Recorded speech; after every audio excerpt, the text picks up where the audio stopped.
everybody, welcome. Thanks for coming out to my speech. All right, so today's topic is going to be on how to balance a checkbook. That's a very old school thing, but it's actually more important nowadays because of technology and the way it is. So, first off, managing your account accurately is important. You don't want to spend more than what you have. You want to avoid fees and things that could deplete money that you have. Being accurate is very important for those reasons. And technology nowadays, the way it is, actually makes it more difficult to manage your checkbook. So we're just going to kind of talk briefly about that, how to do it, ways to do it, and why it's important. So first of all, we're going to talk about the importance of it. Again, if you're spending more money than you have, you risk the chance of overdraft fees with your bank, which in turn is going to cause you to lose more money. The average overdraft fee at most banks nowadays is $36. So think about the fact that every time you swipe your card and you don't have money, that's $36 a pop. So it adds up pretty quickly. And you just want to avoid spending more money that you don't have, because that's money you have to pay back. Not only that, but if you can't pay back the account, eventually the account can charge off, which in turns can affect your credit. And that can prevent you from doing things like opening additional accounts elsewhere, applying for loans, applying for credit cards. That's something that's very sensitive, your credit is, and could be a long-term thing that affects you. Technology actually makes things harder with balancing your account. And the reason I say that, a good example would be you go to a gas station, you swipe your check card nowadays. The amount that you spend, so if you spend $40 on gas, $40 doesn't come out of your account. If you sign on to your online banking account and check your account, more often than not, they're just running a test debit of $1.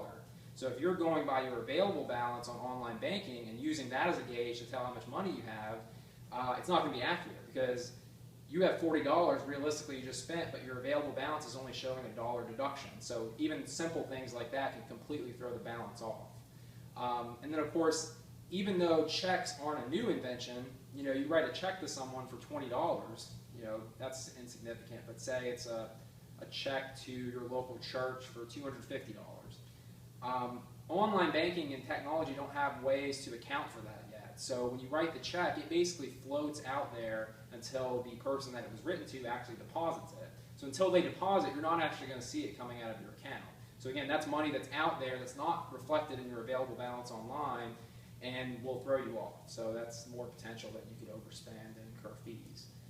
The different forms and ways to balance your checkbook, there's many different ways. First of all, let's talk about just a paper register. You can just make one at home if you like. Take a sheet of paper, you have a starting balance, you subtract what you spend. As you subtract, you end up with a new balance, so pretty easy. Most banks actually have actual transaction registers that you can use, and it has instructions in the front on how to balance your checkbook, has debits, credits. You just kind of go through and subtract and add as you need to.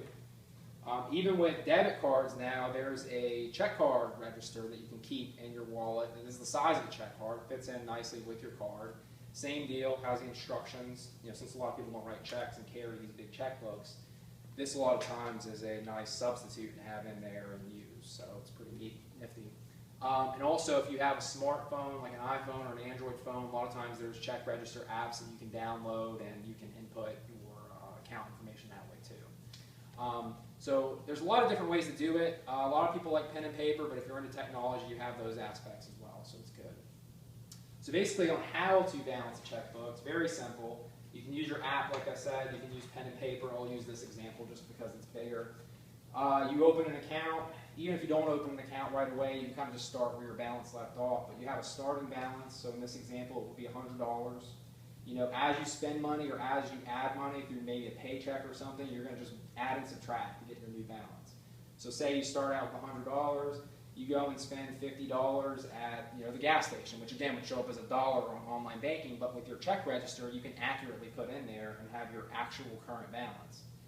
Then say you get $20 from a friend, he just joined your fantasy football league and he's paying you for that. So you're adding that to your account. You went from 50 up to 70. So it's just simple addition, subtraction. It's very easy to do. And like I said, if you don't have, or you don't like to use paper, or if you're scared you're going to lose it, again, you can use your smartphone, just plug it in that way. Which honestly I recommend anyway, because of the fact that your phone's pretty much always with you now. So it makes things a little bit easier. So again, balancing your checkbook, very important, something you want to keep up with. It's very easy to do, as I said. If you can add and subtract, it's very easy. And you might find out in the long run, by tracking your expenses, that there are areas that maybe you're overspending, or maybe there's ways that you can cut back and save a little money. So not only is it important for tracking of your money, but it also could help you save money and put money away for the future. So appreciate your time, and that's all. Thank you. Thank you very much. Thank you.